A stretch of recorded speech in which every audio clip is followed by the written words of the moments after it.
Thanks so much. Oh, wow. Amazing to be here. I think it's been like 4 years, more or less, no? My last UX Sophia. Wow. Lots of faces that I know over there. Thanks so much for being here. I was also listening to Jason. Wow, no? The topics we are kind of having on the table now as UXers. And this makes me think, we are really the crafters of the new world. Sorry to say, but hey, we do have everything that is needed to actually shape the reality we want to live. So what a responsibility, you know? But hey, today I'm going to talk, the concept of leadership, I have to say, I don't know. I don't like the word anymore. I think talking about leadership became a little bit of a bad word for me lately. However, I didn't find any better word to describe what I'm going to say today. So yeah. Oh, that's missing. Thank you, Kiko. Super. OK, so I had to say that I changed all the slides last minute, and that I want to play a YouTube video that I'm not sure if it's going to work. However, that's how we are going to do it together with Kiko and with you. So what is this? Leadership lessons from Auroville, India. Do you know what Auroville is? Oh, this is amazing. Kind of. OK, so let's explore a bit. So everything started for me with a dream. I honestly never remember my dreams, never. But a few years ago, 7, 8 years ago, I had this dream, and I dreamed about this. So in the morning when I woke up, I kind of drew the thing, and I thought, what the hell is this, you know? So I Googled it, and I discovered this was actually the symbol of a city in India, in the south of India, in the Tamil Nadu. So I said, OK, I'm going to just get a flight ticket, and I'm going to go check it out. So a week after I was there, I was actually here. So this is Auroville. It's an experiment. It's an experiential city. So everything we do as designers, kind of digital, our experiments, our things that we cannot try out, these people actually do it in real life, shaping how a city behaves, how they interact with money, how they govern the city. So I thought, oh, this is amazing. The city looks like this. It's also weird because this was also the dream of a person.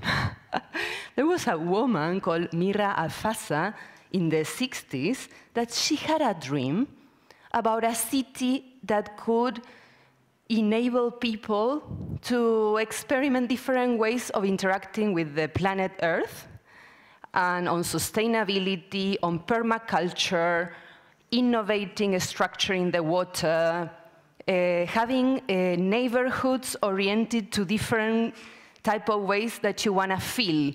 So in Auroville, you have neighbors called tranquility, or serenity, or new creation, for example, which is what the hell is this? So let's just see what I'm talking about. And now is the moment of the video. So let's hold the space for this to happen. Kiko, we are aligned.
So shapes, geometry, harmony, beauty, wow. I mean, when I landed to this place, I thought like, I mean, by design, we can just transform ourselves just by being immersed in a context that is just beautifully done.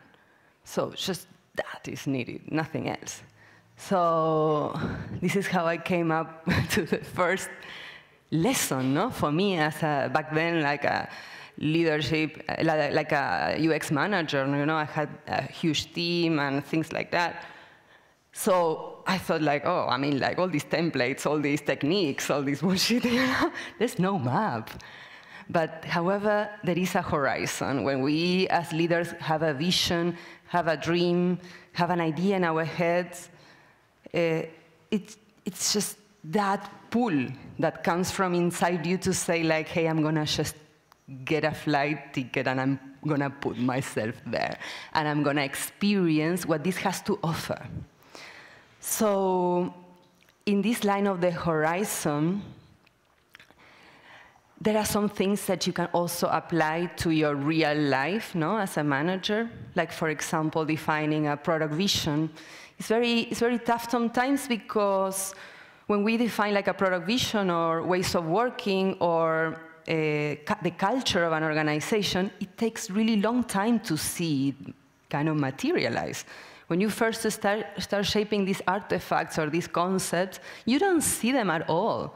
It takes minimum, sometimes 6 months, a year, and sometimes you don't see it manifested. No? So you have to just live with the idea of doing your part and knowing that somebody else will continue that journey. So that's the first lesson for me, that also, I mean, when we have one-on-ones and we are helping someone grow in our team, we can also, I mean, like, what are we gonna go together with that person, no? I mean, it's just a one-on-one. However, when it builds up and the link and the relationship builds up, you can see things happening. So it's very, I mean, sometimes we, as designers, transition to a management role, and it becomes such an intangible thing. When you are designing, you can see immediately what you have in your head already designed and done, no? But when you are leading, you cannot. So, but hanging there, because it's good to keep that horizon, no, in your mind. So this is actually a template we used yesterday in the workshop that I gave to some of you are here. And we were talking, no, about this idea of not relying on goals, OKRs, and all that, sorry to say. But I don't believe in it. I think it just belongs to a slavery kind of model. We as human beings, we are much more than that. And to hold a vision, we really need to know that what we can see is maybe a horizon that is blurry, but the first thing we can do is to take a step forward, no, towards that horizon, and it will become clearer the moment we start walking towards it. So sometimes, well, we were chatting yesterday that there are some actions you can do as foundations to start walking towards that horizon that is something blurry that you have in your mind. And once you start seeing that horizon a little bit clearer, you will start nurturing the part on the top of the funnel, no? Let's say. So if you want to have clients, you have your first client, and then you need to nurture those clients, and those clients will bring more clients, and then you need to expand your structure so it holds a space for that growth. This lady, Mira Alfasa, in the 60s, she had this dream, and Auroville was like this. So for us, it's actually super easy to shape reality.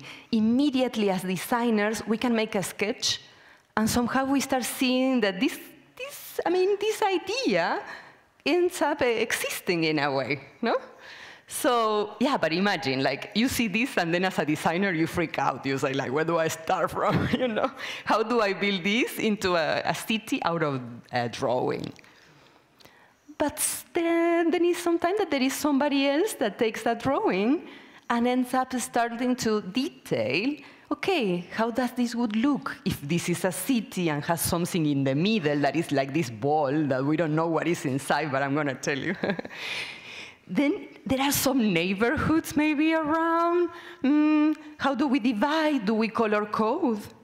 Is it circular? No? There are things taking shape from a sketch to something that starts to make more sense. No? And then there's somebody else or a group of people that actually come up with something like this, which just think like, how can it be? No? So there we go to the second leadership lesson, no? That we already have the tools. We can sketch, we can prototype, we can storyboard, we can map user journeys. I mean, you name it. Here we have a few examples. So you have lots of things you can do already to start shaping the reality. So we as designers, we have the tools. We have the tools to actually make it happen. And the invitation is to use those tools for different things in life. As Jason was saying, actually, no? that we can use, for example, the user journey mapping technique to use it for our lives, for example, to really map our lives. And yeah, so there are many ways of using these tools for different things, even to create a city. But well, this is me a few years ago, I have to say. And I didn't know that all this would happen to me, to be honest. When I had this dream and I went to India, I didn't imagine that I would end up building kind of a relationship with this town, and I will end up learning, I have to say, kind of most of everything I know about how to relate with like future-forward ideas and to build things that don't exist in a city in India, no? So back then, I just was burnt out, and I just needed a change. So I thought, okay, if I just go to this place that looks so weird and strange, and it's going to give me so many inputs, that somehow I'm going to be transformed just by being there. So I needed tranquility. I needed peace. I needed to be in a place that would be an invitation to do nothing. That would be just a place to walk around, to chill, to have nothing to do with the digital. So to be able to walk, to ride a bike, and not even to have good internet back then. Now it's good, actually. Would be good for me back then to ground, to be nearby trees, to reconnect with water. And all these places are there by design in the city. So you don't need to do anything. You don't need to apply any technique. You don't need to watch any video. You just are there, and through your experience, you get transformed. So also that, no? I mean, like, we work in user experience, I think most of us. And what is that? To experience something is to really live it and to really experience it with your body, with your full senses. That is an experience, no? Also, to me, I mean, what helped for me, I mean, going to these natural places, so surrounded by nature, was to align with my circadian rhythms, like all this blue light coming from the screens, and suddenly align with the sun cycle, and going to bed when the sun goes down, and waking up with the sunrise. That is already the healing system, you know. So when you experience that, you feel relieved and you feel different already.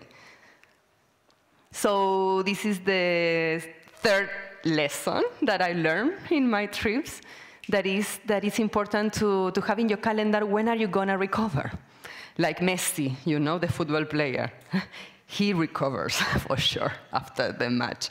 So if we want to be experiencing life to the max, really using all our talents, exploring the world, sharing with our families, really expressing our nature to the max, it's important that we have time to recover. And call it however. Maybe you want to go on a trip, but maybe you want to go to the sauna, to chill with friends, to have some me time to read a book.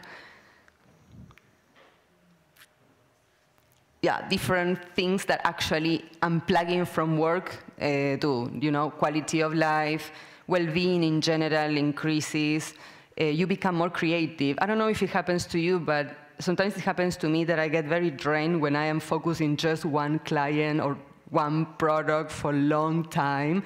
I just cannot think anymore. I just don't see anything that is motivating me to do something different. So unplugging from those typical contexts of everyday basis, no? It just makes us more creative out of the blue. You know? You have out of the blue more ideas.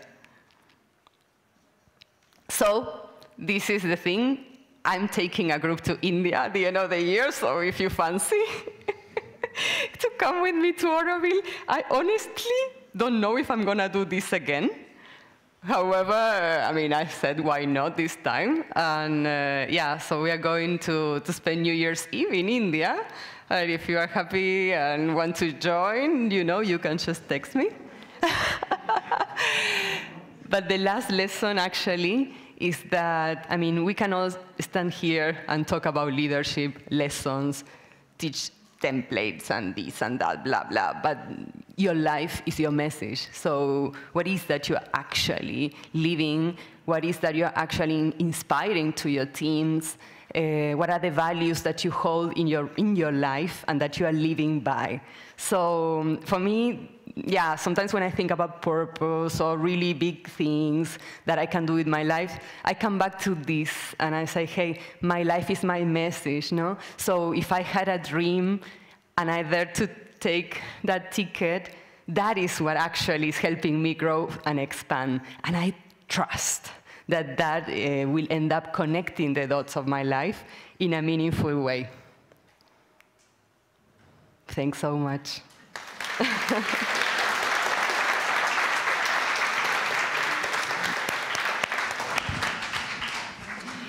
Follow me on Instagram and tag me if you want. Now it's gone. But will be amazing to be in touch. Thanks meeting you. Ciao, ciao.